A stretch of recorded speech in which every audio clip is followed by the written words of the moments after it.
Welcome to Monday City Commission agenda on Monday, January 14, 2013. Would you now join me in a pledge of allegiance to the flag? I pledge allegiance to the flag of the United States of America and to the republic for which it stands, one nation, under God, indivisible, with liberty and justice for all. Thank you. City Clerk, roll call, please. Yes, Your Honor. Commissioner Kamenzi. Here. Commissioner Coyne. Here. Commissioner Ryan. Here. Commissioner Snyder. Here. Commissioner Stonehouse. Here. Mayor Pro Tem Nemi. Here. And Mayor DePietro. Here, all present, City Clerk. With that, I got a couple announcements to make. Okay. We got some agenda issues. Right. Note of agenda changes. Anybody has agenda change? Commissioner Coyne. I would like to remove the on the consent agenda item B, approval of total bills payable. Second. Second. Commissioner Ryan. All in favor? Aye. Aye. Okay.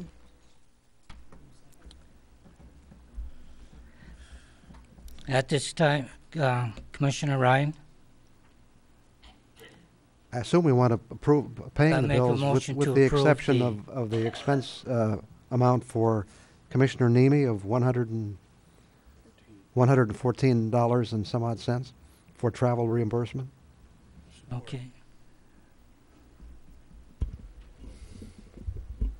Excuse me, I didn't mean to. I know that Commissioner Coyne made a motion to remove that item, which is fine, Yeah. and now it'll be voted on at the time of the after the consent agenda. Paying of the bills? Yeah. Okay. We'll do that then. Okay. At this I'm time. sorry, what's happening, just so we know here? Yeah. The bills payable has been removed from the consent agenda. It'll be taken up right after the consent agenda now. Okay. Right now, we're in approval of the agenda. There's actually a motion on the floor, so I'll withdraw the motion. Doesn't require a motion to remove an item from the consent agenda, so that is, now it's just to approve the agenda as. Okay, motion to approve the agenda as presented. Let's say that was my motion to approve Right, the okay. agenda. Motion by Commissioner Ryan, second by Commissioner Coyne. All in favor, say yes. Yes. Yes. Opposed, motion passes 7-0. I At move the- we approve Okay. payment of the bills with the exception of the expense reimbursement for Commissioner Nemi in the amount of $115 for travel reimbursement. Well, that's fine. We're all set with that right now. We're not going to pay the bills? Once we Okay. get down to consent agenda. At this time, we'll do a couple announcements here. Board of Review, 2 openings. Harbor Advisory Committee, 1 vacancy. Local Officers Compensation Commission, 3 openings.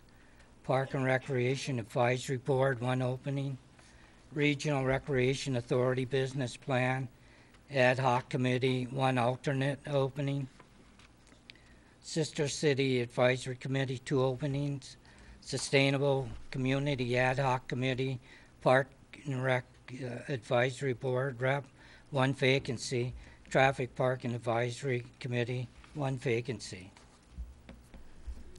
At this time, we'll go to public hearing. 04-REZ-11-12 rezoning request for the properties located at 900, 702, and 604 Lakeshore Boulevard. City Clerk. Yes, Your Honor. Thank you. Background. The Planning Commission initiated an application to rezone the properties located at 900, 702, and 604 Lakeshore Boulevard from Conservation and Recreation to District CR to General Residential District RG, and reviewed it at their November 13, 2012 regular meeting. After conducting a public hearing, the Planning Commission passed the following motion. It was moved by Lori, supported by Clip, and carried 8-1 that after conducting a public hearing and review of the application and staff file review / analysis for 04 REZ-11-12, the Planning Commission finds that the proposed rezoning is consistent with the Community Master Plan and hereby recommends the City Commission approve 04 REZ-11-12 as presented for the following reasons. 1, the city had opportunities to purchase at least 2 of the properties and elected not to buy them. 2, current state law allows public beachfront access to up to the high water mark, which means there is a continuous green belt. 3, the city has not in recent years found funding available to purchase lands to meet the goal of acquiring lands to expand waterfront. 4, the rezoning is consistent with the master plan in that it meets the goal of preservation of historic homes. The homes are historic through past ownership and uses. 5, expansions of nonconformities have occurred over time. And 6, the request would not be spot zoning due to consistent uses of adjacent properties. It does not offer special benefit, and it is not explicitly contrary to the master plan. The A's were Primo, Clip, Laurie, Penglaze, Dombrowski, Schaefer, Roberts, and Moran, and the nays were Jake Gooder. Please see the attached for complete background materials and excerpt of Planning Commission meeting minutes. Fiscal effect none. Recommendation: hold a public hearing and consider the Planning Commission's recommendation to rezone the properties. Alternatives as determined by the Commission. Thank you, City Clerk. Commissioners, what's your pleasure? Commissioner Schneider? Pardon? Yep. Okay. Public hearing at this time. Anybody wishing to address the agenda number 1 on the public hearing? Anyone? We're here to answer questions. Okay. Right. Thank you. Anyone wishing to address the commission at this time? Frank Jeff Verito, 350 East Ridge, Marquette. These are my opinions. This is another issue with a more sensible solution than what's proposed. The public has nothing to gain from rezoning these properties from conservation and recreation to general residential. Consideration of the owners can be achieved through the writing of provisions or amendments, including the assurance of fair market value for their properties. For the duration of their lives, they deserve full rights to rebuild up to the same footprint in the event of a fire, and to remodel so long as they realize that by living at such a highly visible, scenic, and fragile locations, they inherently assume additional responsibilities of stewardship. Rezoning the properties to general residential strips us of our mechanisms to protect the greater public interest. At least one owner cut down vegetation to better his view, which exposed the house to a wider section of beach.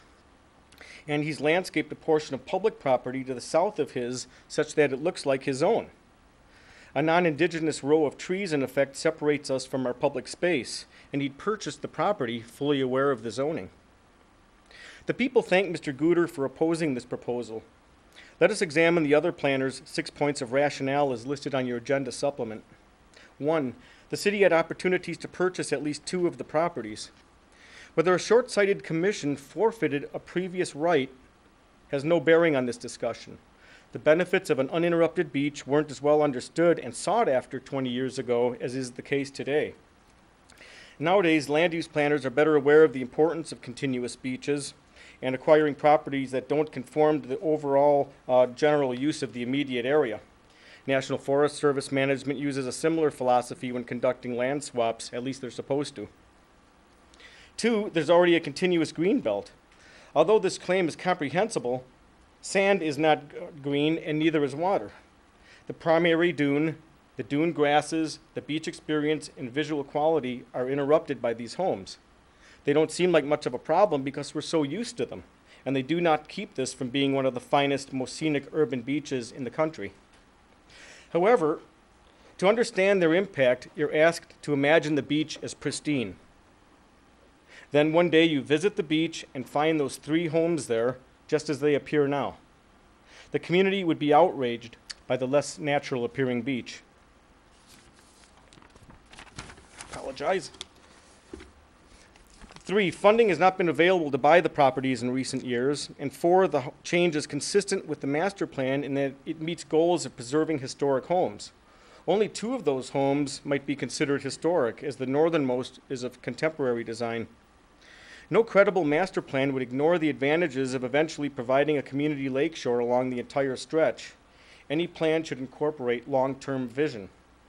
We cannot afford to keep losing opportunities because our commissions only think of the now. Brighter financial days might lie ahead, so regardless of how the properties are zoned, let's keep the options open to retain our first right of refusal. 5, expansions of nonconformities have occurred over time, and 6, the request would not be spot zoning due to consistent uses of adjacent properties.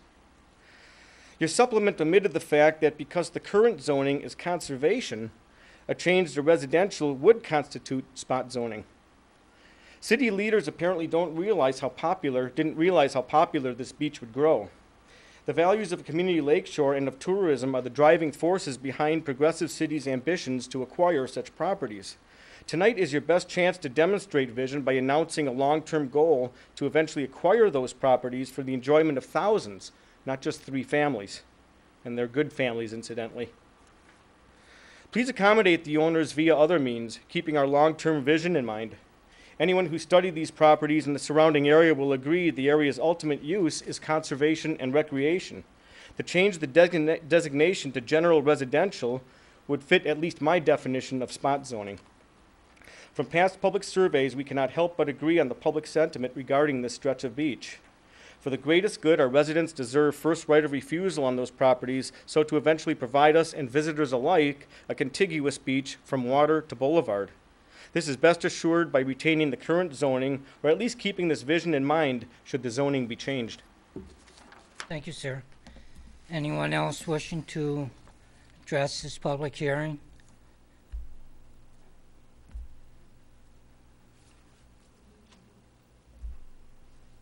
Briefly, Chris Emmendorfer at 900 Lakeshore Boulevard, just to try to clarify a few things that I believe Mr. Verito had mentioned.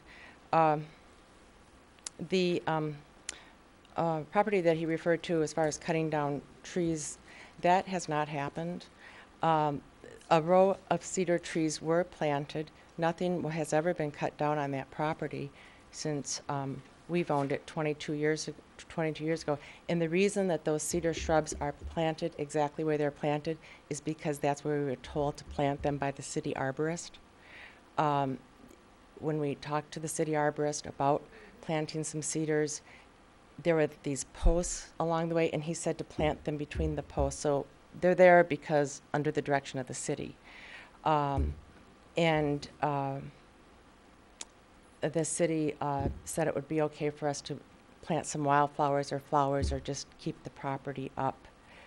Also, the city does have the first right of refusal on the 900 Lakeshore property, and I don't know about the others, but that was an agreement made between the current owners and the city about 22 years ago. That's all I have to say. I could say more, but I won't.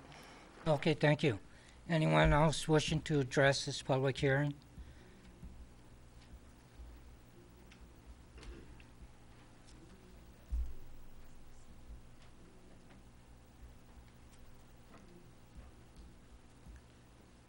My name is Mary Kay Peterson. I reside at 604 North Lakeshore Boulevard.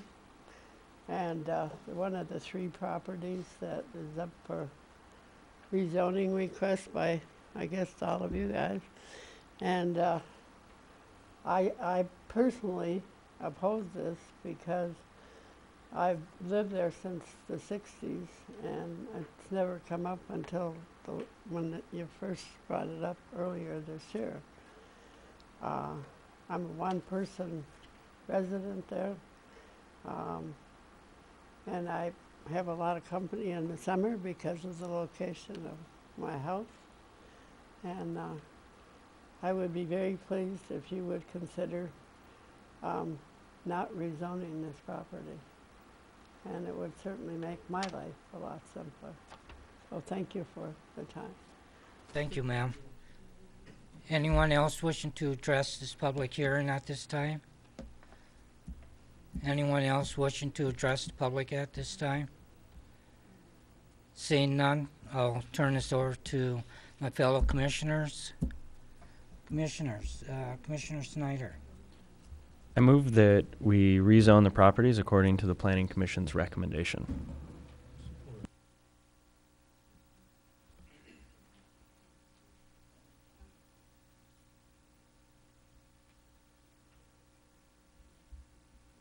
There's a motion by Commissioner Snyder and a second by Commissioner Coyne.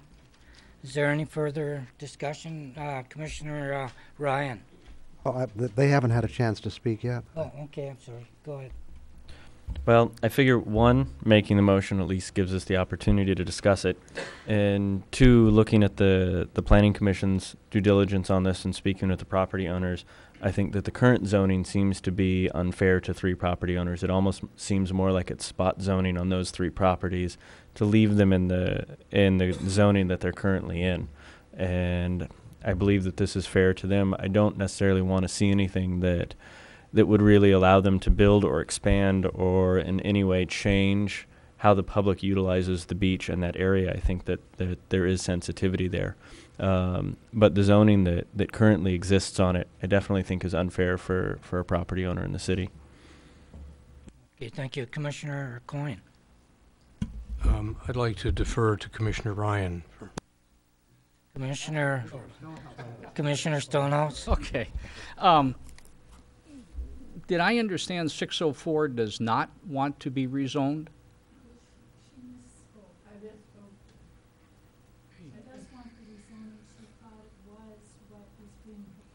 Okay. Okay.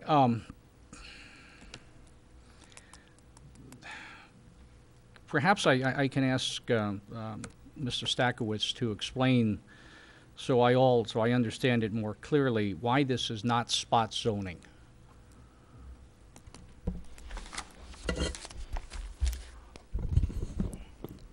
I would prefer, if I could, defer that question to Taylor Klipp of the Planning Commission, since it was the Planning Commission's collective discussion that led to their recommendation of why it is not spot zoning. I would certainly then like to hear that too, because as I'm reading the documents on it, it surely appears to me to be spot zoning. So I'd like to see how the Planning Commission worked their way around that. Taylor Klipp, Planning Commission representative in this case, and actually we are the applicants for this rezoning.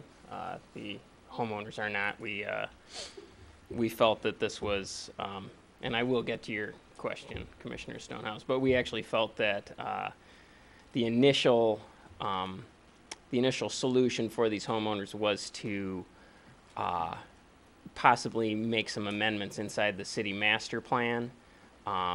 Possibly even 3 special types of zones for them, and then we decided that, you know, again, that could be closer to spot zoning than actually fixing this. So spot zoning has a few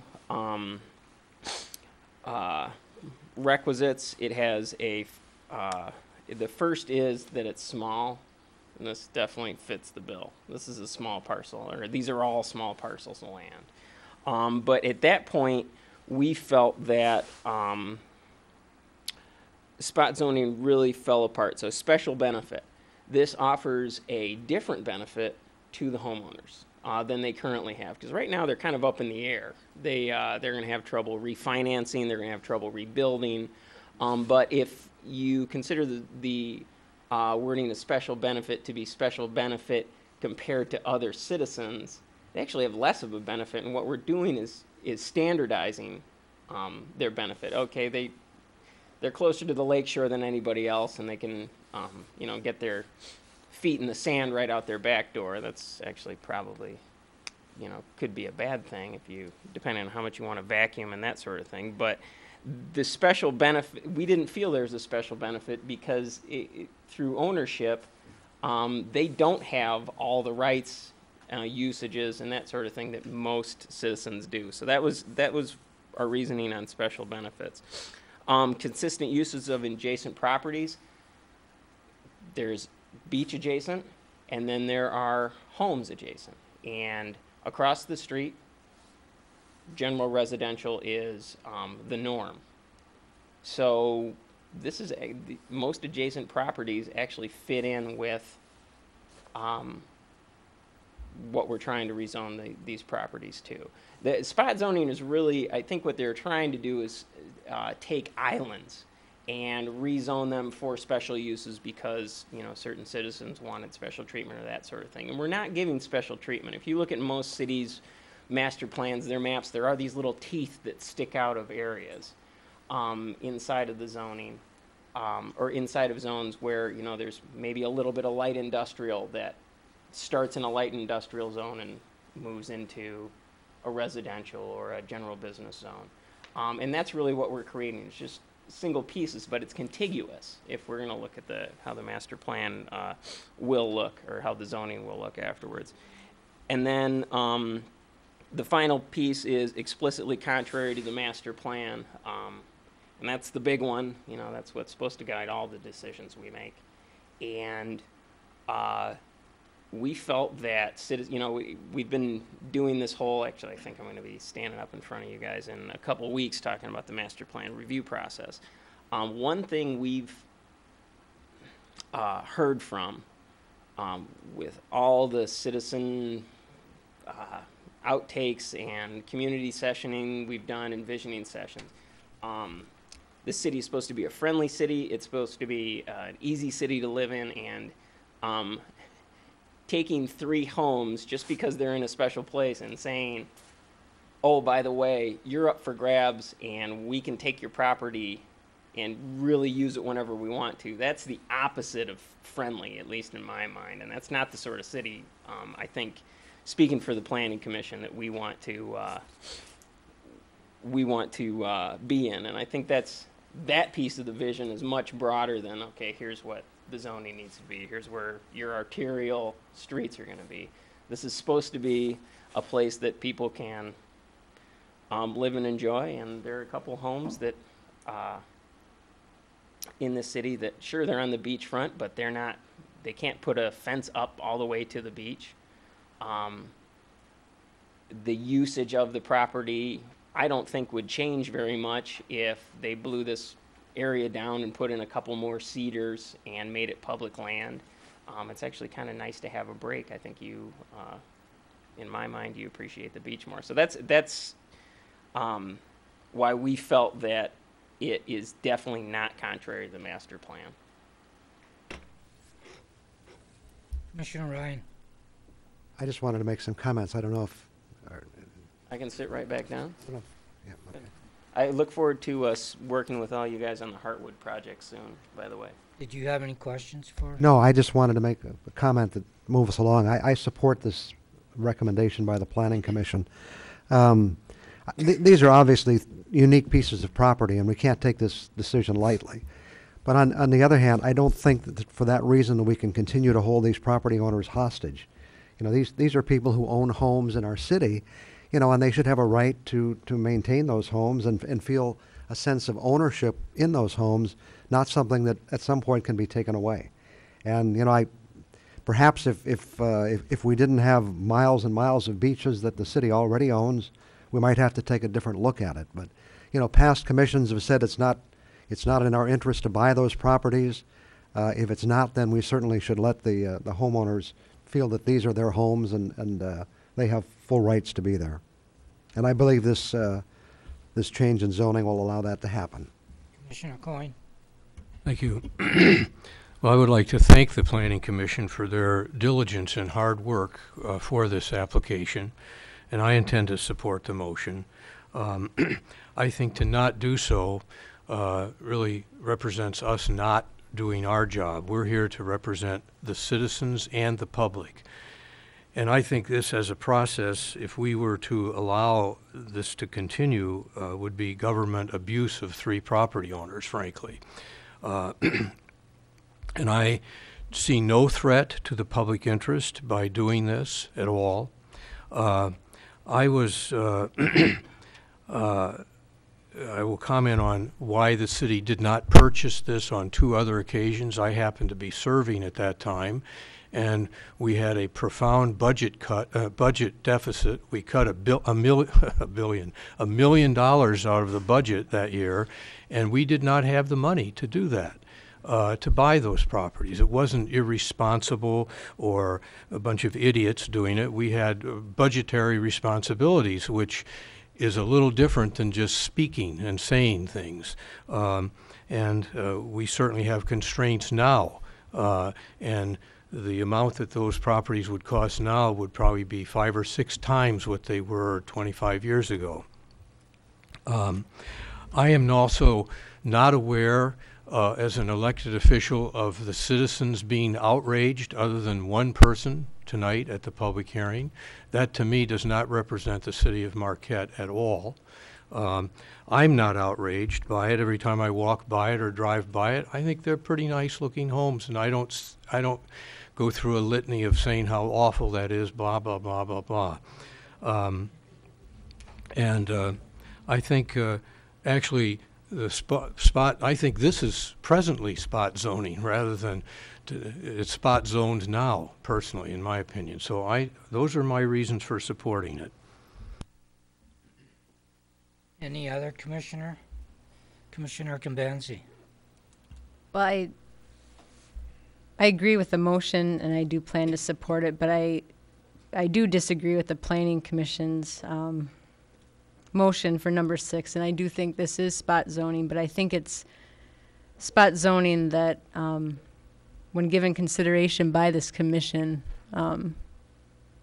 it's spot zoning that has a good purpose for the people that live there. I don't think it disrupts the beach. There's a lot of beach there. I'm there frequently, and the houses certainly don't bother me, so that's my comment.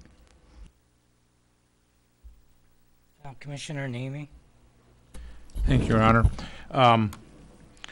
I believe that there is a public good to us owning those properties, and I guess I'm disappointed at the city at the point that they had a chance to purchase the properties and do that. We do have plenty of Lakeshore for the citizens to enjoy, but I also don't like the idea of us using our governmental power to take over someone's private property. If we want to do that, then we have to purchase the property and perhaps give them life tenancy for the land. I guess I've had, in looking at this issue, I've been conflicted. I look at the public good of owning all the waterfront, but I also look at the from a personal standpoint or a citizen standpoint, do we have the right to use our power to coerce citizens at when we had the chance to purchase the property and for the good of all citizens. So I guess I haven't quite decided yet how I'll vote, but. This is for the city manager. I see where Mrs. Zanti. Oh, okay. Just a question, or maybe a thought. Would it be possible to amend the motion to include the right of first refusal? In other words, to allow the property to be rezoned, contingent on the property owners granting the city the right of first refusal, so that we'd have an opportunity in the future, should they become available, to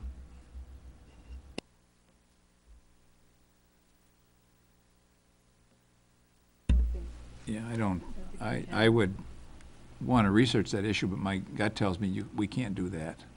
There's something that tells me that would be more intrusive to do that than to either not rezone it or to rezone it. Wasn't the comment made that we do have a right of first refusal on some property here? Can anyone verify if that's true? First right of refusal on one property, 900 Lakeshore. And that's something we negotiated separately. I can't speak to, I know it's on a deed, but I can't speak to the history of how it occurred. Okay. Any other commissioner at this time? Commissioner Nemi? Did we have right of first refusal on these other properties, and when they transferred, we refused? We couldn't find any history of that at a staff level through any of our research of records. And we couldn't put that as a condition of the rezoning. That's not allowable to put conditions on rezoning. That's correct. Placing that's considered a zoning by contract once you do that.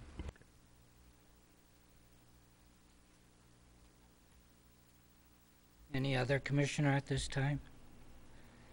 I'd like to ask our city manager, Bill Fida, or Mrs. Senti stated it's hard to get mortgages to refinance because of the non-conforming status. Does the city have a plan where they can assist in loans? Yes, Your Honor. We're the lender of last resort. We do set our rate higher than the commercial marketplace per our standing policy, so as not to compete with local financial businesses. But we are the place where residents can go if they do have trouble financing or finding financing through other means. I think I'll check with our community development director, Dennis Stakowitz.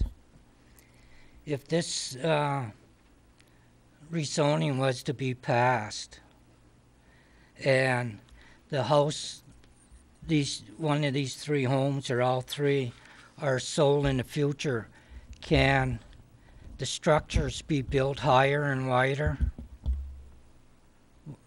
If they would meet the standards of the zoning ordinance. By rezoning the property, that would give the property the bundle of rights afforded in that zoning district. So all in the general residential district, I believe you have a 35-foot height restriction. You know, they could tear down the structure and rebuild it in constraints with that ordinance.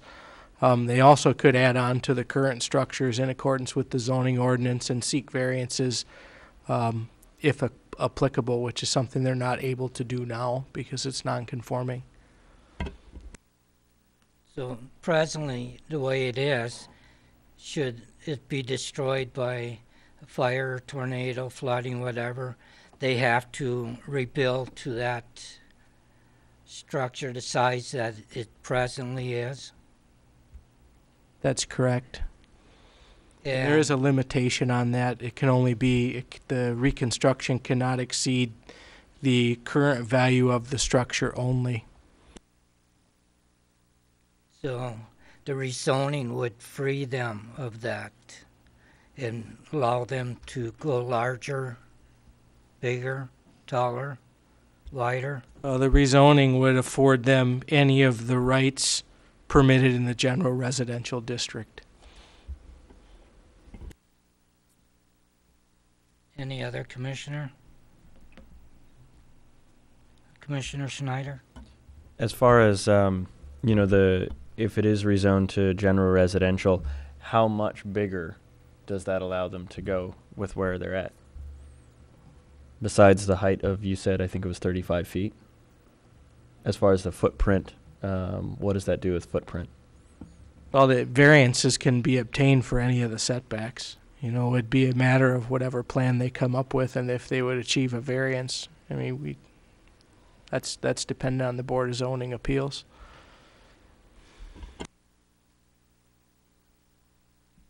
Any other commissioner? Seeing none, I'll bring up the question. All in favor? Say yes. Yes. Yes. Opposed? Nay. Nay. Motion passes 5-2 with Mayor Pro Tem Nemi and Mayor DePietro nay. Thank you.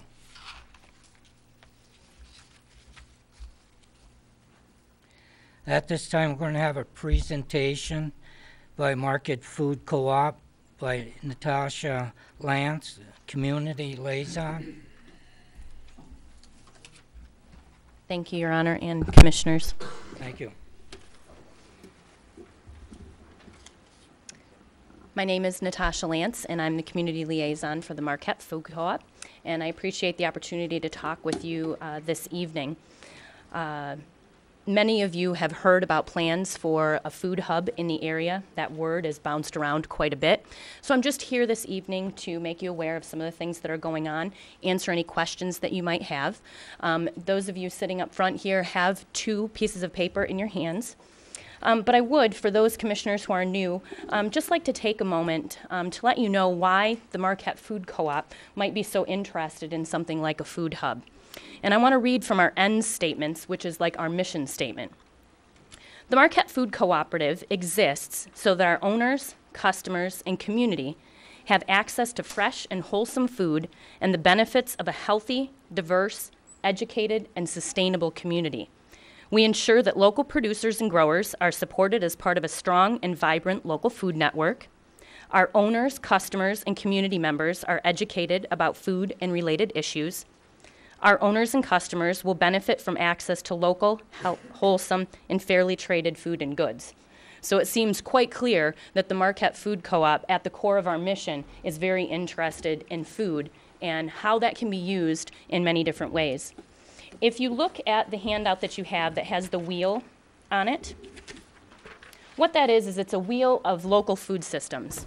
I am not going to stand here and read these handouts to you. You are very capable of doing that. I want to leave more time for questions. But what this is a very nice, concise diagram that talks about the components of a local food system. And local food can be used for everything from economic development to recreation. And so that's why it's so important to the city, the county, and beyond. On the other side of that particular handout is an overview of the Central UP Food Exchange. The Central UP Food Exchange and this city, the city of Marquette, has been very instrumental in supporting the development of this. If you look here, the mission of the Central UP Food Exchange is to seek to build and maintain a healthy, sustainable local food system in Michigan's Upper Peninsula that is accessible to everyone via advocacy and lasting policy change. Just to give you a little bit of background, from July of 2010 to March of 2011, there was a group of citizens, business owners, and also people from the City Commission and from the City of Marquette, staff people, who got together and talked about local food and the issues facing us surrounding local food. But we got to a point where we really felt we couldn't go further until there had been an agricultural assessment done. And so we said, we're going to take a break. So in March of 2011, we said, we're going to undertake an assessment of local agriculture in the UP. And we, in fact, did that. So I'll have to come back at another time and share those results if you're interested. But now, since those results are in, we are bringing that group back under the auspices of the Central UP Food Exchange. That's the name. And it's located here in the city of Marquette. And that's really important. It's an important distinction because we can be very proud that we are setting the stage for the rest of the entire UP. And to create a food hub here that will be housed at the Marquette Food Co-op to aggregate and distribute food. And the 5 pieces that this group came up with in 2011 that still ring true to us today are awareness and education about local food, increasing production capacity. And I really want to focus on that one because this is incredibly important. Right now in the Upper Peninsula of Michigan, we're not producing enough food to meet the demand for local food, and certainly not here in the Marquette area. So at the same time that we're building that vibrant, healthy food network here in Marquette, we also have to be helping increase the capacity of farmers all over the UP to feed into that system here in Marquette. There's also the issue of storage and distribution. The nice thing about this is the new building at 502 West Washington for the Marquette Food Co-op, as we've talked about here at the Commission before, it does have the ability at this point to do some aggregation of food. There won't be distribution on a huge level, but definitely the start of something larger to come. Availability and access are also something that are very, very important. Access is critical, it's key, and that's something that's being talked about at the federal, state, and also the local level here right in the city, access to healthy, fresh, local food. And number 5, I think, is incredibly important, and that's community empowerment. And local food can do so much to empower the citizens of the city of Marquette and the surrounding areas. So that gives you kind of an idea of what this Central UP Food Exchange is. The nice thing is that everyone is invited to the table to help see what this is going to become in the future. This is exciting. We're right on the cusp of creating something wonderful, and it's nice that living here, that we can have the support of the city, we can have the support of the citizens. I was fortunate enough to go to a lot of the sessions for the master plan, and it was nice to hear the words local food and accessible and friendly and working together said many times, and I think this is at the heart of that. I'd like to end by saying there is another handout that you have, and this Central UP Food Hub that I just mentioned, it is also part of something larger that the Marquette Food Co-op, through a grant from the Michigan Department of Agriculture, we received $164,000 to create an umbrella organization called the UP Food Exchange. And the UP Food Exchange, what it does is it coordinates the efforts of local food around the Upper Peninsula, and the Central UP being a huge chunk of that. The Central UP is being looked at as kind of the golden child. What's happening in Marquette? What's going on? What are they doing? And the rest of the UP is modeling after that. So you can see here, it gives you a definition of what is a food hub, and also what's the UP Food Exchange. And on the back of that, it breaks down into the western, the central, and the eastern regions for you, so you have an idea of where they're located, and also our year 1 project components. So I'm really here to talk tonight about the Central UP Food Hub because it's located here in your jurisdiction, but at the same time I think it's important for the Commission and those here in the audience to understand that that Central UP Food Hub is part of a larger network in the UP to create a vibrant local food economy for all of us. So I'd be happy to take questions if you have them. This is an exciting project, and I am thrilled to be able to share that with you this evening. Thank you very much, Commissioner Ryan. Kind of interesting, first of all, that the most urban area of the UP is the agricultural center. and I think that's because of you and your organization, the Marquette Co-op, no question about that. I think there are a lot of people who still are not familiar with what's happening out there. Can you give us kind of a feeling for how big is the local food supply? You know, how much? I'll give you an example. Okay. So all of you probably know Dan Torres from the Border Grill.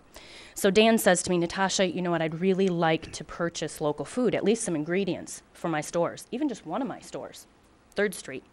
So I said, okay, Dan, I'm going to bring some farmers to the table. We'll sit down and we'll see what your needs are and see if we can even start to meet those demands. So we sat in a room at the co-op with Dan there. He explained everything. I had 3 farmers there, and they couldn't even meet his demand for tomatoes for 1 month. And one of the farmers said, the amount of cilantro he goes through in 3 days would take my entire greenhouse just to supply that. So I point that out because he's probably one of the largest purchasers of tomatoes in the area, for example.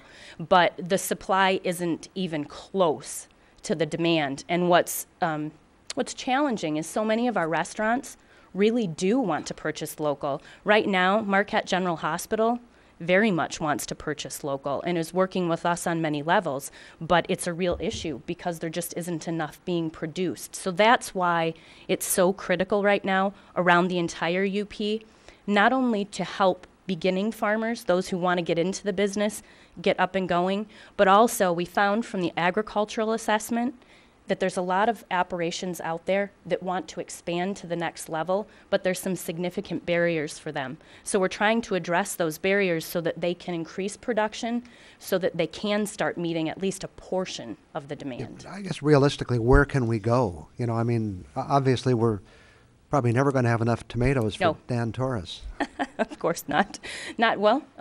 you never know. He's The only one climate is restaurant. changing all the time. He's only one restaurant owner, you know. That's true. What I think you're going to see, and this is already happening, is certain restaurants are going to enter into contracts with certain growers, for example, to say, could you grow this particular crop for me or these particular crops? So I think you're going to see some real relationships develop there, definitely.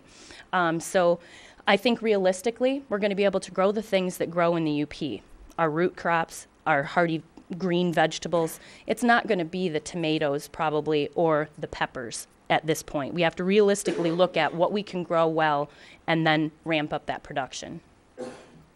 I assume we are a pretty good milk supplier, though. We do have enough milk in the UP. Yes. Yes, sir. Commissioner Coyne. Natasha, thank you. It was a very good presentation. I have two questions. Sure. One, are you getting any opposition from large food chains, you know, like supermarkets and so forth? Do they see this as a threat to them?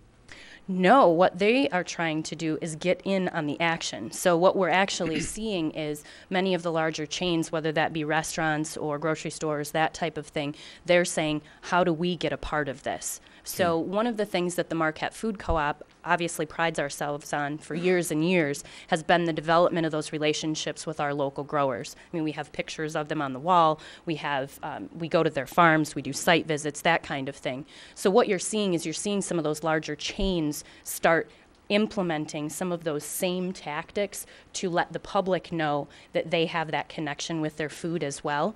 So it's flattering in a way to see that we have started that, and at least here in our community. At the same time, no, I don't think it's competition except for the amount of food being produced. Mm-hmm. I have two other questions. Mm-hmm. If we were talking about some co-op that was making widgets, everybody would be excited about economic development, and the government would be helping and making grants for industry. What kind of support are you getting from the state of Michigan financially to small farmers to increase their capacity?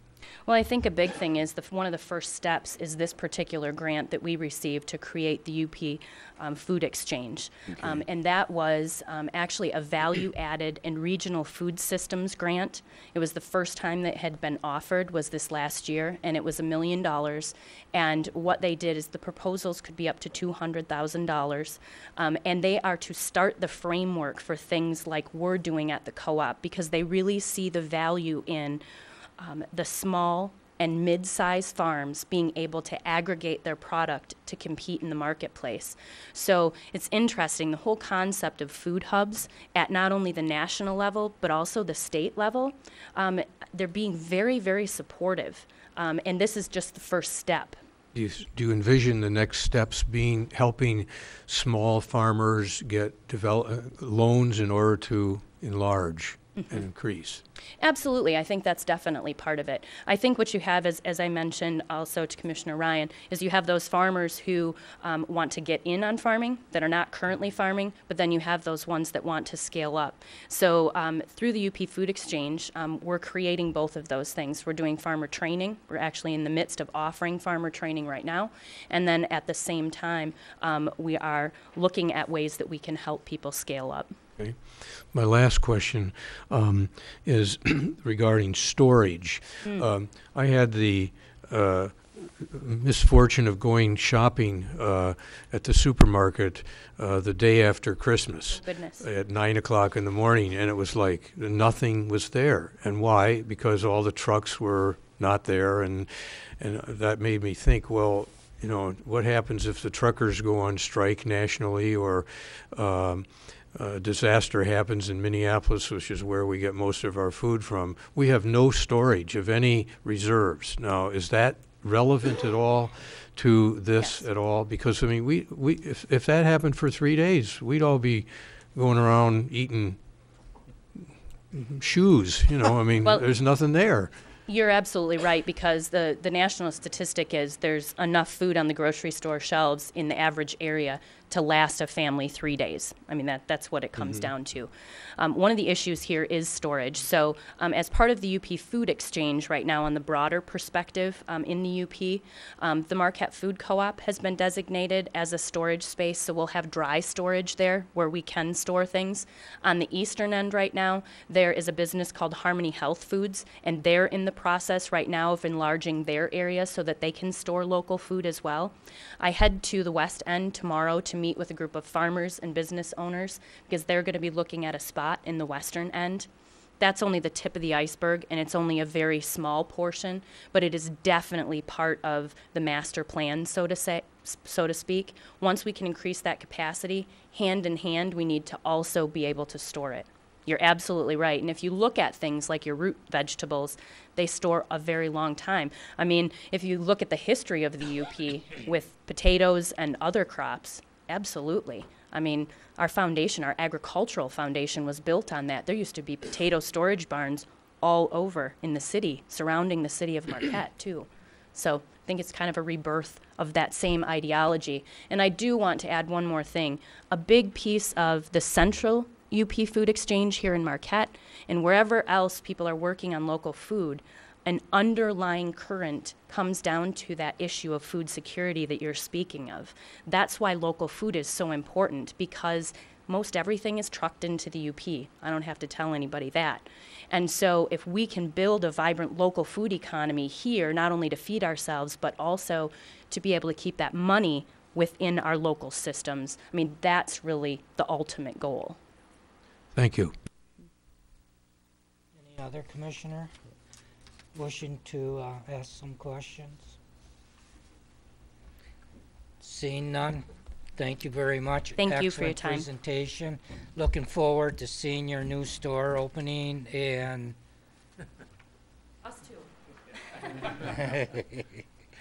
I think it's in June of 2013. Okay, just shooting from the hip. Thank you very much. Thank you again. Great presentation. At this time, I'd like to have Diana Magnuson, Arts and Culture Advisory Committee, meet me up at the lectern.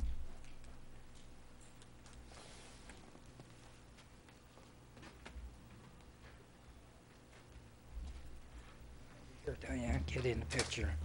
Thank you very much for doing this, for coming aboard on the Arts and Culture Advisory Committee.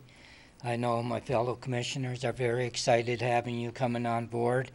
And with that, we're presenting you with the city logo pin. And with that, usually once you receive it, you have to give a little speech to your fellow commissioners up here. Okay. Is there anything you would like to say? One of the reasons that I put my name in for the Marquette's Arts and Culture Committee was in thinking about what's going on economically and in the culture. I decided that any little finger in the dike was a positive movement. And I love art. I've taught art, beginning drawing and illustration at NMU for 14 years until last fall. I art tutor at-risk kids. And I find it's a wonderful thing. And I've met Tina Harris. I've been to one meeting so far.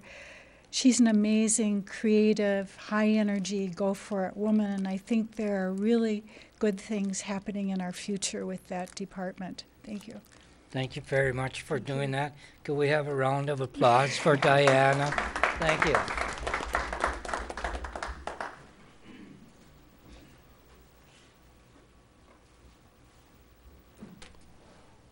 With that, we move to reappointment. City Clerk. Yes, Your Honor. Cary Gottlieb and Lynn Laakso, both to the Parks and Recreation Authority Board for terms ending 1/29/16. Commissioner Nemi. Thank you, Your Honor. I make a motion that we appoint Cary Gottlieb and Lynn Laakso to the Parks and Recreation Advisory Board, both for terms ending January 29th, 2016. Thank you. Second. Commissioner Ryan. Second the motion. Commissioner Nemi, anything further? I just appreciate these citizens being willing to volunteer to assist their community. Commissioner Ryan? Nothing further. Any other commissioner? With that, I'll ask the question. All in favor, say yes. Yes. Yes. Opposed? Motion passes 7-0. Thank you very much. At this time, I'll open this up to public comment. Public comment may not exceed 3 minutes per person. Citizens may reserve time to speak on agenda items. This may result in item being moved up on agenda at the mayor's discretion.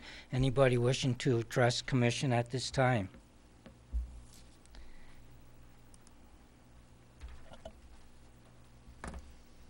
Frank Jeff Verito, 350 East Ridge, Marquette. These are my opinions. The record will attest that I never expressed outrage over those 3 homes, as Mr. DeCoyne alleged.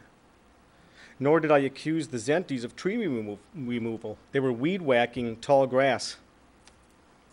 December 17th, Mr. Ryan claimed to value public input, yet in the same breath he sought to reduce our comment time. Mr. Schneider noted the contradiction as well. Mr. Ryan also said he's afraid you'll be sitting here all night if the time isn't reduced, yet time's never been a factor. Were his logic true, he'd have waited until it became one. Mr. Ryan said he knows of only 3 people who want more public comment. I've never heard anyone ask for more. To which 3 people does he refer? 8 minutes was more than most municipalities offer, and in fact, so are the 6 minutes. We could argue that more time is needed here to report this board's outrageously high incidence of land use errors. What's amazing, though, is Mr. Ryan's spiel about finding any place that offers more general comment time, nationally, I assumed.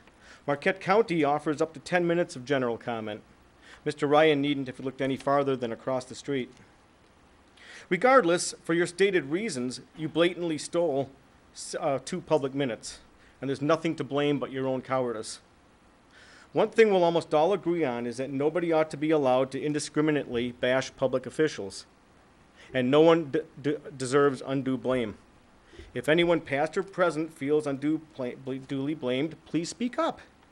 Such serious allegation ought not to be allowed unless true, and if they are true, action is warranted against some of you. If my criticism is wrong enough to shorten the time over, you must have plenty of public record to draw on. You've been urged for years to show I'm generally wrong and I'd resign. Do the honest thing. Just find enough inappropriate comment and you'll save 8 minutes a meeting, not just 2. Your trouble is you're unable to disprove the input. You cannot lie on concerning matters of public record because everything is recorded onto a dated document, the record that you refuse to address and that Mr. Ryan is tired of hearing about. His examples being the roundabout and the drowning as excuses to shorten our time. We're talking about a needlessly lost life. That's more important than your ears. You hear repetition because you won't address issues or take responsibility while similar errors keep recurring. Every time we're forced to look into the back of those awful townhouses, it's a new and separate injury. And now let's add to the list that eyesore at the Lakeshore site curve. As for the drowning, fess up once. Admit the boy would still be alive had you heeded my advice of July 26, 2010. Of the people who appreciate my efforts, the largest demographic is the sweet elderly type, the last people who'd ever condone the mistreatment of anyone. To reduce everyone's time by 2 minutes for the excuses you gave is sheer cowardice in its most basic form. Thank you, sir. Anyone else wishing to address the commission at this time? Hello, Randy St. Charles, 327 Fisher. I'm here to answer any questions on the St. Charles Brewhouse Winery. Okay, thank you. Anyone else wishing to address commission at this time? Anyone else wishing to address commission at this time?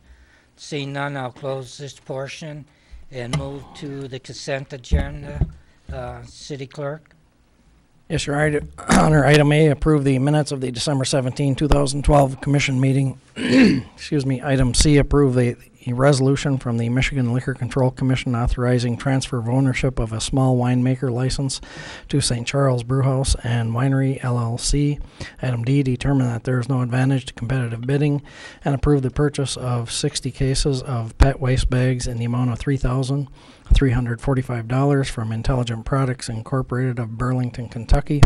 And item E, schedule a public hearing for January 28th, 2013 meeting to review the Planning Commission's recommendation regarding 05-REZ-11-12. Thank you. Commissioners, what's your pleasure? Commissioner Stonehouse? Move to approve the consent agenda as written. Second. Commissioner Coyne? Commissioner Stonehouse, anything further? No, nothing further. Commissioner Coyne? Any other commissioner? I'll ask the question. All in favor, say yes. Yes. Yes. Yes. Opposed? Motion passes 7-0. Thank you. Well, Your Honor, you want to go to the bills payable now? all right, okay. To the bills payable. Commissioner Nemi.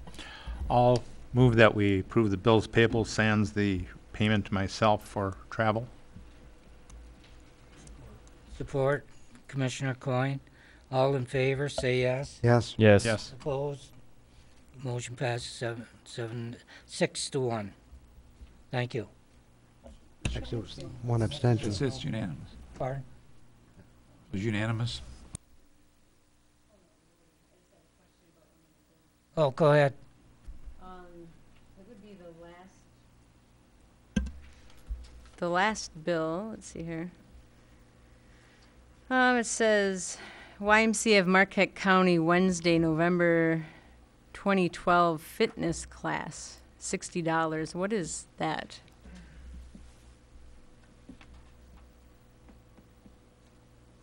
We'll have to get you that answer. No idea. I just want to make sure we're not paying for someone's Can we get back fitness pass. back to you like tomorrow on this? Commissioner Conbenzi? Yes. Okay, thank you. Your Honor, for the record, that was 7-0 voted for the bills payable? 7-0. Okay. Thank you. Pardon? Yeah. With him abstaining. No, he doesn't. All the bills were approved except for Commissioner Nemi's expense reimbursement. I move we approve payment of the expense for Commissioner Nemi's expense reimbursement of $114 and some odd cents. 50 cents. 50 cents. Support. And support by Commissioner Coyne. Anything further, Commissioner Ryan? No. Anything further, Commissioner Coyne? All Glad in we got it favor? right this time, that's Yeah. all. All in favor? Aye. Aye. Opposed? Abstain. Motion passes 6-1. No. 6-1 abstention. 6-1 abstention. Thank you on that. With that, we'll move to the city manager's evaluation. City manager's compensation adjustment and annual evaluation process. City clerk. Yes, Your Honor. Background. The City Manager Contract Committee, consisting of Mayor Pro Tem Nemi, Commissioner Stonehouse, and Snyder, met to review the manager's contract terms and compensation. In July, the Commission took action to change the City Manager's annual review and compensation adjustment to January 15th.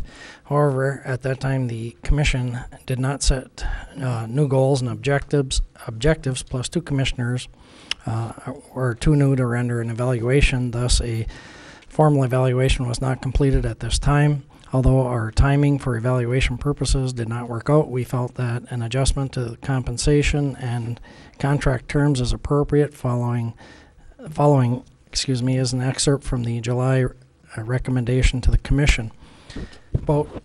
The overall evaluation was very positive. The manager rated very good to outstanding in most categories. In reviewing compensation, we took into account comparable local positions, other municipalities, the level of salary at which we started the manager, and the progress of the city in the past year. We think the current adjustment with another evaluation in January is appropriate based upon our review, unquote. We determined that the manager's level of performance has continued at a high level during this interim period and that he deserves an increase in compensation. The compensation adjustment in July was low in anticipation of the January review. Finally, we determined that we need a special meeting to establish goals upon which we can evaluate the manager, and and that was excuse me, that we as a commission need to discuss the evaluation process. Fiscal effect: the city manager's current salary is $116,133. The recommended increase of 5% results in an annual salary of $121,940, which is well within the budget for the 2012-13 fiscal year. Recommendation: approve the City Manager Contract Committee's recommendation to increase the City Manager's salary 5% to $121,940 effective January 1, 2013, and extend the Manager's contract 12 months to January 15, 2017. Further, call a special meeting to discuss goals for 2013 and the evaluation process for the City Manager and the City Attorney, alternatives as determined by the Commission. Thank you. Commissioners? Commissioner Kimbenzi? I guess I have a few questions. I guess the first one would be for our city attorney, and that's, I just want to make sure that I'm clear on this, and that is that due to the last increase in June or July, plus this one, it'll be a total increase of 7.5% and 30 months of a contract extension within a 6-month period. You're asking me this question? Yes. I don't just know to verify what his... I don't know. I know that there was a 2.5%, and someone correct me if I'm wrong, this July, and then this one, but I don't remember going back what the terms of the contract were. To be honest with you, I don't have that information. I know it was 2.5 this July. Maybe. Commissioner Nemi? I can probably answer that question. The months I don't recall exactly. I think there was 18 months and now we're doing 12 months. That would be 30 months certainly. The 5% results in effective actual increase for the current fiscal year through the July of 5.06%, because there's the 2.5% is the lesser amount for the first 6 months, and the 5%, which actually on top of that, if you add the 5 and the 2.5, effectively that's 7.5, but actually it'd be a little more because of compounding. But because there's a lesser rate of salary the first 6 months, the 5% the second 6 months only balances out to a 5% increase over the current contract or current contract year. I guess a question for my fellow commissioners is, it seems like the city just got out of a situation where a contract was approved that came around and kind of caused some damage. And I guess I see stacking another 12 months onto a salary after it was just approved this summer of 18 months. I guess I'm questioning why we're doing that, why that was brought to us as a recommendation. Commissioner Stonehouse? I can comment very succinctly to that because we have an extremely good manager that we want to make sure we hold on to. Can I comment, Your Honor? Commissioner Ryan? I expressed my disappointment when we began this process of evaluation. And I made it clear, and I'll make it clear again, my argument is not with the manager. I think the manager has done a very good job. My argument's with the way this commission is handling this. It seems like we want to just, do it in our spare time. To me, this is one of the most important functions we have. Now, we're told that we looked at other, that this committee looked at other comparables, but we don't have any of that information to look at. And I'm like Commissioner Kimbenzi, I'm concerned about adding another year to the contract. We're talking about a 4-year contract.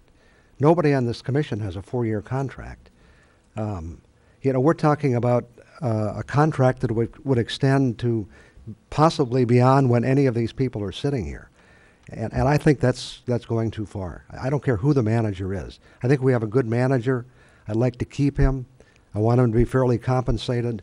But I guess I would like more information as to how we came up with the 5%. And I certainly don't agree with extending the contract again after we just extended it. Any other commissioner wishing to address this? Commissioner Nemi. I guess the way I look at the extension of the contract is the contract has provision where we can cancel the manager's contract with cause or without cause. With cause has certain sanctions for us, or without cause could have certain sanctions with us but if there is cause, then no, excuse me. With cause, there aren't sanctions. Without cause, there would be sanctions. And I look at the extension of the contract is it doesn't cost us anything more. We can get out of the contract. The manager can get out of the contract if he wanted to leave on certain stipulations. And I think what it does is it's the commission telling the manager that we think he's doing a good job, and it's a concrete message that we're giving the manager that he is doing a good job. We're extending the contract 1 year. But just to follow up my point, if we hadn't just done it, I think it would be a different issue. But we renewed the contract in July and extended it, and now we're doing it again in January. And as I say, now we're getting out to a 4-year contract, which conceivably nobody on this panel will be here in 4 years. I mean, that's a distinct possibility, and I think that's too long. But I'm probably only one of possibly two. Any other commissioner wishing to address this? Commissioner Arithmetic correction, I believe that's only a 3-year extension. If this is January of 13 and the contract extends to January of 16, that would be 14, 15, and 16, right? That's a 3-year extension. It's got January 15, 2017. 17. 2017. Oh, okay, I'm sorry. I'm reading the wrong contract. Right. Stand corrected. Commissioner Schneider. Well, we've had some good discussion. I'm sure there will be some more, but to get this moving, I move that we take the recommendation as read. Okay, there's a motion by Commissioner Schneider. Is there a second? Second by Commissioner Stonehouse. Commissioner Schneider? Let's see if I can keep these succinct. One is as to the amount of the raise, with the cumulative effects of the last raise and this raise, it is not 7% raise. It's actually slightly over a 5% raise effective for the year. That's something I'm very comfortable with, especially given the performance of our city manager. It might be a little bit low, but I'm very comfortable with where it stands. As far as the length of time, I think we're extremely fortunate to have Mr. Vita as our city manager, and I'm not uncomfortable with 4 years of a contract because it shows to him a willingness on our part to step forward and work with him for the extended future, and it provides him that security. And what was the other issue that I wanted to touch? This is why most of you take notes. I'm going to leave it at that and let you guys talk this through, and if I think about it, I'll bring it up. Okay, thank you. Commissioner Stonehouse. Well, only that, again, very comfortable with the manager we have. I think we are a very, very fortunate city to have somebody of Manager Vita's character, ability, foresight, and leadership with us. It is just extraordinary. And I cannot be more positive about that. I'm very comfortable with the 4-year contract. I'm very comfortable with the amount of raise that we're suggesting. I'm also very comfortable with the recommendation that we sit down and we come up with a much better system for evaluation and how to do it. And I think that that's an equal and key component of this total recommendation. So it's really not trying to thrash out all the details right now. Right now, the only issue at hand is essentially that we're going to extend the contract. We're going to provide a slight salary bump, and we're going to sit down and figure out as a commission a better way to do the evaluation process. nothing further. Thank you. Commissioner Coyne? Thank you, Your Honor. I've only been a commissioner with this commission for about 2.5 months, November, December, and January.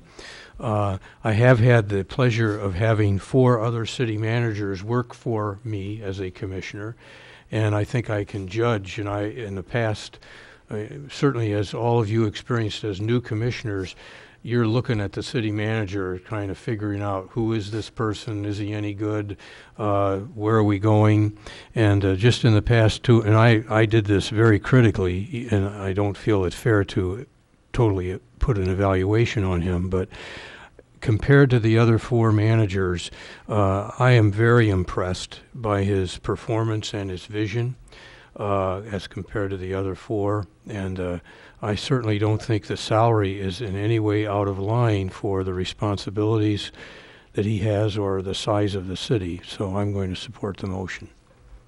Thank you. Any other commissioner? Commissioner Schneider? Well, I'm a little too young to call them senior moments, but I did remember my last point, which Commissioner Stonehouse brought up about our evaluation process. Commissioner Ryan brought it up as well. This will be the 3rd time that I've sat through an evaluation process, and I think we are fairly, I hate to say this, but fairly negligent in our duty. I think that we can be a lot more thorough and complete in the way we evaluate and the goals that we provide to our city manager. So I believe that the last part of this recommendation is really the teeth to it, and will hopefully give us something that we can move forward with in a better way of working with our city manager. Thank you. Any other, Commissioner Ryan? Well, just so you know, I strongly support the manager. I think he's done an excellent job. I think we're very fortunate to have him with us. But I think this recommendation just gets a little carried away. And so for that reason, I won't support it. Thank you. Any other commissioner? Commissioner Conbenzi? Well, I agree with Don. I mean, take our current city manager out of the equation. These contracts are unheard of these days. And I think explaining this to the community, we just admitted we didn't do our job. And we are set to vote on a salary increase as well as an extended contract. And I really feel that in this instance, because I was elected by the community, I can't give them a good answer why I would vote yes on this, regardless of who sits in the manager's seat, regardless of however long I've served on a commission before. It's not good fiscal sense, and it sends the wrong message to the community that if we don't do our job and we're lax about it, that we'll give you the raise, we'll give you the extension anyway. And I think my vote tonight will be for the community in that we aren't prepared to give this sort of increase or extension. Commissioner Stonehouse? I take exception to the comment or to the idea that the perception that we haven't done our job. I think we've done our job. I think we've done it very well. I think we have not done as good of a job as we could have done. And I don't think we found the perfect method yet to evaluate the city manager and the perfect method that makes all of us happy and gives all of us the idea that we're proceeding directly in the most expeditious manner. And that's something with people and personnel managers wrestle with throughout this country all of the time. And during the committee deliberations to come up with this particular recommendation, we came up with a number of subsystems and different ways that we as individuals thought, gee, maybe we should try this. And these are all ideas that we wanted to bring forward and will intend to bring forward when we sit down with the session on how to do it better. So there's a real distinct difference between being able to do the process better and to continually improve the process than to leave the perception that it's not being done well and we're failing in our duties, because I will argue that to my grave. I think we've done a good job in doing that. I don't think we've done the best job, and I know we can do a better job because I believe in a culture of continuous improvement. Thank you. Any other commissioner? Commissioner Conbenzi? I would like to just point out that since June, the subcommittee has not met and the entire commission has not met to resolve the problems that you just spoke about, which was we don't have a good way to do this. And that bothers me, that we haven't put the time in, even if I've only been on here 2 months. Like Don said, this is one of our most important tasks, and I feel like we haven't put the work in. I didn't even get notified of the subcommittee's meeting when it was, and I don't have anything to go. I don't have anything other than a recommendation. I guess I'm disappointed. If I could sum it up, I'm disappointed that this came forward before we actually sat down and had a meeting. Any other comment? Seeing none, I'll pose the question. All in favor, say yes. Yes. Opposed? No. Opposed? Motion passes 5-2. Showing Commissioner Ryan and Commissioner Kambenzi as no. Thank you. At this time, we'll go to the bids for pre-assembled 80 niche columbarium. City Clerk.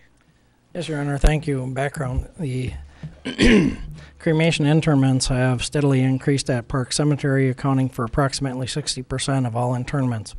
The current 48 niche columbarium is 75% full. During the fiscal year 12-13 budget process, the City Commission approved the installation of a new 80 niche granite-faced columbarium. The city gave public notice and solicited bids from 4 vendors for the supply and delivery of a pre-assembled 80 niche columbarium unit for Park Cemetery. The bids were opened on December 28, 2012. Attached is a bid tabulation consisting of the 2 bids received. The low bidder, Techstone Granite of Columbus, Ohio, does not meet specifications regarding columbarium infrastructure, niche materials, and lifting apparatus / placement procedures required for our site. ICOF Columbaria of Crookston, Minnesota meets all specifications. Fiscal effect, a total of $40,000 for the columbarium project. It is budgeted in the FY 12-13 Park Cemetery budget. Recommendation, award the bid for a pre-assembled 80 niche columbarium to ICOF Columbaria of Crookston, Minnesota, in the amount of $32,960, being lowest bid on a comparative analysis of price and meeting specifications. Alternatives as determined by the Commission. Thank you. Commissioners, what's your pleasure? Commissioner Ryan?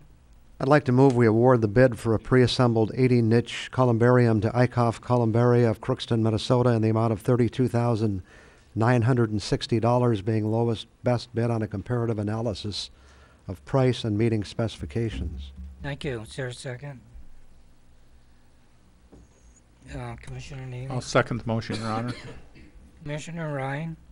I did have an opportunity to meet with our sexton, and it is interesting the way this trend is changing, and this is something that's definitely needed, and as the clerk pointed out in reading the background, it's something that's being used increasingly, so I think it's important that we move forward with this purchase. Okay, thank you. Commissioner Namey? Nothing further, Your Honor. Thank you. Any further comments from my fellow commissioners? Seeing none, I'll ask question. All in favor, say yes. Yes. Yes. Opposed? Motion passes 7-0.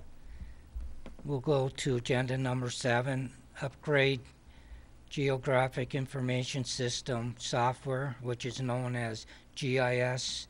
City Clerk? Yes, thank you, Your Honor. Background. The City of Marquette is currently using outdated versions of GIS software. Therefore, during the FY 2011-2012 budget, the City Commission approved a capital outlay project for the purchase and implementation of an enterprise version of GIS software. With an enterprise GIS, city staff can access information from multiple departments quickly with unlimited use, providing better service to both internal and external customers. Online applications allow citizens to locate information, apply for permits, print maps, and perform other transactions without visiting city offices. GIS also enhances critical services such as police, fire, and public works response. The Enterprise License Agreement, ELA, spans 3 years and allows the City of Marquette to pay an annual fixed price in exchange for software maintenance, services, and training. After this 3-year period, the ELA can be renewed and allow other municipalities to enter and help cover the annual cost. Other local units were contacted prior to this agreement but were not interested in participating at this time. Purchasing under the Municipal and County Government License Agreement Program will save the city $10,000 when compared to replacement of the existing GIS licenses. Staff recommends not seeking additional proposals due to the unique nature of the software package. Fiscal effect.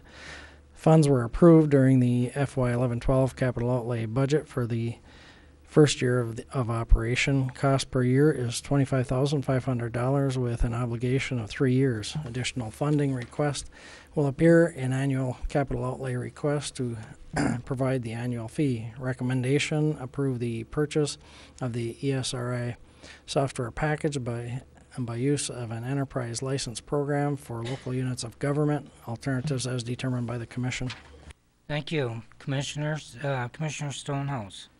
I motion to approve the purchase of the ESRI software package by use of a enterprise license program for local units of government. Thank you. A second. Commissioner Schneider. Support. Commissioner Stonehouse, anything further? Only that this is really an incredible tool that the city uses and is available certainly for our citizens too, as stipulated within the document. And this is something that's really important to the management of our city. Thank you. Commissioner Schneider? Concur with Commissioner Stonehouse. Thank you. Any other commissioner willing to address this issue? Seeing none, I'll ask a question. All in favor say yes. Yes. Yes. Yes. Opposed? Motion passes 7-0. Thank you.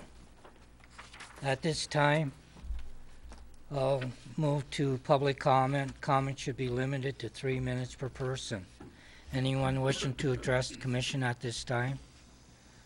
Anyone wishing to address the commission at this time?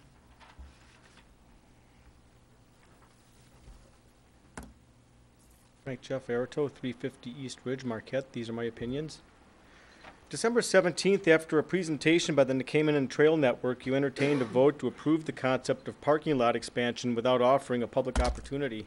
Funding isn't even available. This is yet another example of an item that you needed to schedule under new business. I don't even oppose the project, only your mishandling of it. Concerning County Road 595, for the first time out of 100, selfish bureaucrats were defeated, yet they're acting like crybabies. It serves the County Road Commission and the MDEQ right to have wasted thousands of dollars on doing the wrong thing, except it's our tax dollars they wasted. They wanted their cake, that being the mine, and to eat it too, being the road. This time, honest people ate their cake for them. And guess who will be the first one to complain should those trucks start roaring through town? You're looking at them. If you didn't want the traffic, you needed to oppose the mine from the onset because the mine identified this as a preferred route during its application process. Following your December 17th discussion of the rules, Mr. Coyne and Stonehouse fittingly motioned to approve the revision. Mr. Stonehouse used the logic that, quote, 7 minutes is good, 8 is more, let's go for 10. He also felt 6 minutes is no less than 8 because of all the other opportunities. 6 is less than 8 in the real world. And nobody has ever asked for more than the original 8, so what's this 8 is more, let's go for 10? Mr. Bradley misused the same logic the last time this ploy was attempted and failed decisively. He and Mr. Irby were the only 2 votes. On this board, there are 6 votes. From this, we deduce that the current commission is the least public-minded in at least the last 14 years. You've ignored life and death advice as well as aesthetic advice, the latest example being that hideous new eyesore built into the Lakeshore Boulevard curve just south of Fair Avenue. For 12 years, I've urged this board to prevent the specific outcome that we see there today. Another foreseen consequence that you neglected to address when warned years ahead of time. Consequently, you've upset an untold number of people. It's like being on a merry-go-round, which explains Mr. Ryan's belief that these comments are repetition when in fact the issues keep changing. Only this board's mentality remains constant, and your failures to take responsibility for such recurrent oversights, two of them across the road from each other. Ironically, both tragedies share another commonality. We knew a house would end up built on that curve, just like we knew there'd be another drowning at Picnic Rocks. Wasn't worthy of your time. Now look at the impact. You remain unwilling to examine a site plan and visualize how a proposal will appear in the real world, even when detailed for you in timely advance of an imminent outcome. Thank you, sir. Anyone else wishing to address commission at this time? Anyone else wishing to address commission at this time? Seeing none, I'll close this portion and turn it over to my fellow commissioners, starting with Commissioner Cambenzi. I feel like most of what I wanted to say I said during the meeting, but I do just want to comment on one thing that Mr. Verdo brought up, and that is the process. And from my comments this evening, I feel like that is one of the most important things we can do, whether we agree or disagree, is that we can have a fair process for how we deal with things. And I really feel like we didn't have a fair process as far as getting it right before we came forward with a recommendation for a pay increase as well as a contract extension. Legally, we were held to evaluate the manager, but I think it would have been wise of us, regardless of who sits here as our city manager, to evaluate them, have our meeting, and get our feet under us, because I think it only goes to show the community that we're putting the work and the time in to get it right. Not saying that work and time hasn't been put in, but as Don said, this is one of our most important tasks, and I feel the time was not put in. Thank you. Commissioner Schneider. Well, I will definitely say I'm looking forward to sitting down with the commission during a special meeting and discussing our process. You know, because of the discussion tonight, there's no doubt that the process can be improved upon. And I look forward to that conversation with my fellow commissioners, hopefully sooner rather than later, so that we're not bumping at all anywhere near close to the time that we're having to do the next evaluation. That said, Mr. Verdo brought up the County Road 595 issue and everything that is going to imply for the citizens of Marquette. And, you know, I'm not necessarily looking forward to dealing with the complications on that and the implications of the decision that was made. But I definitely think that on a whole, as far as our county, our community, our own citizens of neighboring states, I definitely think the decision brought up by the EPA was a success for all people who live in this area. I know that I was the one commissioner who voted against it, but in the long run, I think that using existing roads rather than building additional infrastructure when we can't take care of the infrastructure that we currently have, that would only end up making those natural resources more available to be cut down and sold, which I'm not totally opposed to, but I think it would expedite the process and not only add to our long-term infrastructure costs as a community, but end up taking away some of what we pride ourselves on for having here. So I definitely think that was a tremendous success for our community. Thank you. Mayor Pro Tem Nemi. Thank you, Your Honor. I guess I just have one comment regarding the manager's evaluation process. I don't have a problem with the process that we used last year. Once we get a set of goals and objectives or goals to evaluate them on, I find the process acceptable. I've gone through 4 different processes since I've been here, and I think we've gotten to one.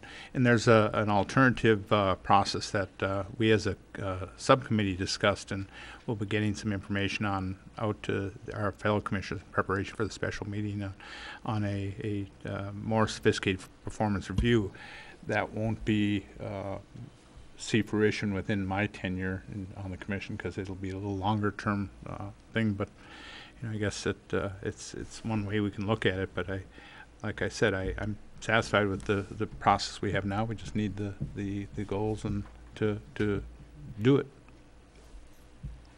Thank you. Commissioner Stonehouse? I think tonight was an interesting session for a lot of reasons, but one of them is because I think it well illustrates that we have 7 commissioners and 7 different views, and 7 different thought patterns sometimes, and 7 different ways of looking at things. And that's not a bad thing, because as we have diversity up here in thought and evaluations, for example, and how we choose to do things and think about things, that really does provide, I think, a great deal of strength for us, because we, in the end, ultimately do come together and make decisions. And that certainly benefits the city of Marquette as a whole, and certainly our citizens. But the great thing that comes out of this is that even though we might be 7 different individuals looking at things 7 different ways, all of us have one goal in mind, and that's to do the very best we can for the citizens of Marquette. And I find that very heartening. So, nothing further. Thank you very much, Commissioner Ryan. I just want to make sure there's no understanding about my feeling about the performance of the city manager. I think he's done an excellent job for us.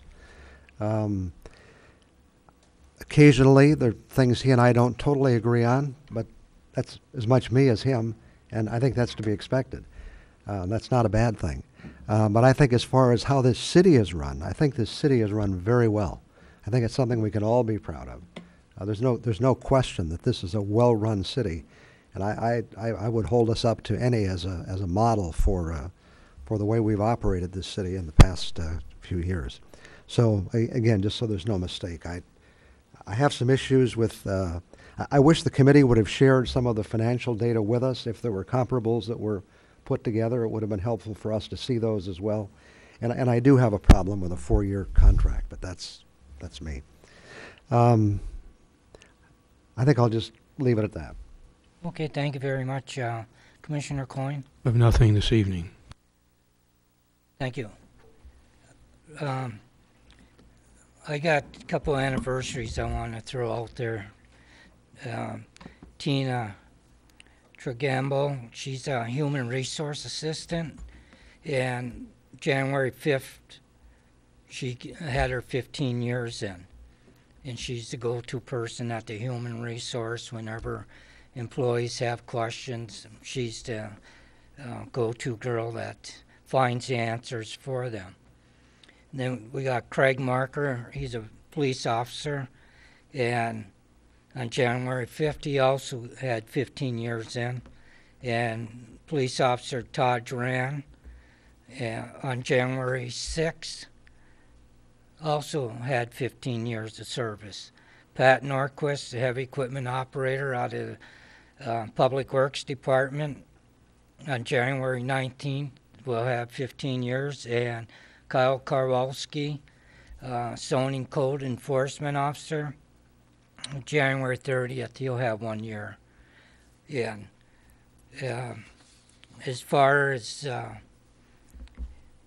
going to the city manager's compensation, I felt very comfortable with it.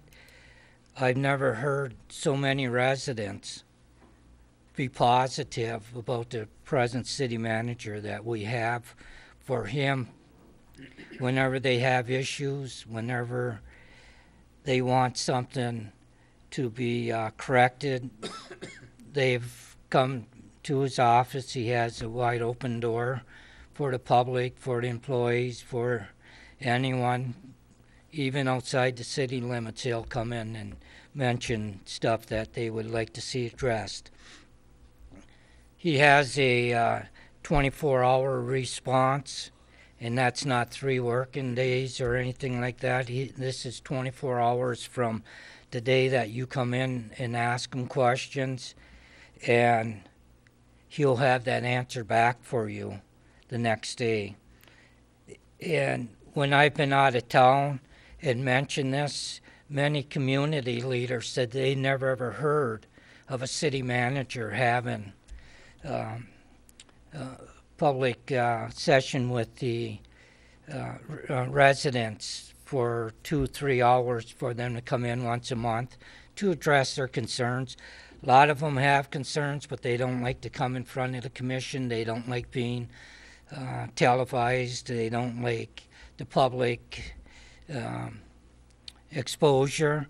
So they feel more comfortable going to the library and addressing issues with the city manager. They know that he hears everything that they say.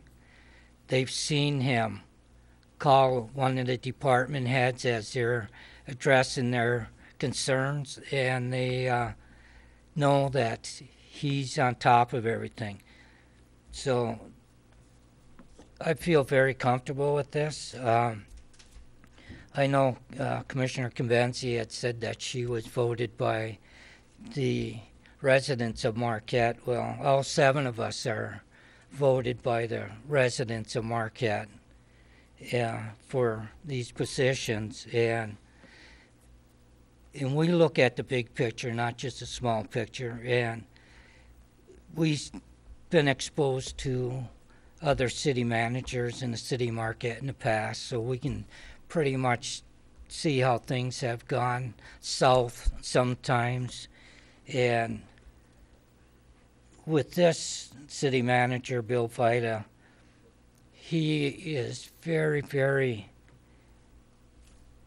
open with everything for the commission, to the public, to any resident that wants to ask questions that sometimes don't even pertain to the city, and he'll look up any of their concerns. So as far as I go, I heard nothing but positive from the residents. And that's, I mean, you usually don't hear that amount of residents saying how good and happy they are with our city manager. So sure, I know that there's ways of doing the evaluation better. And I remember I came on in 2005, 2006, I was involved with the evaluation, and I wasn't happy with the one in 2006. And it has gotten better each time that commissioners threw it out there and say, well, I'm not happy with the way this is. And we work to improve it. And we've had commissioners sit down and try to do evaluation, and they know how tough it is to have evaluation where all 7 commissioners are contented with what they all want. So with that, I'm sure we'll see more improvements in evaluation, and I'm sure that everybody won't be happy with it, but we'll just keep working with it. But as I finish this, I just want to say I'm very contented with our city manager.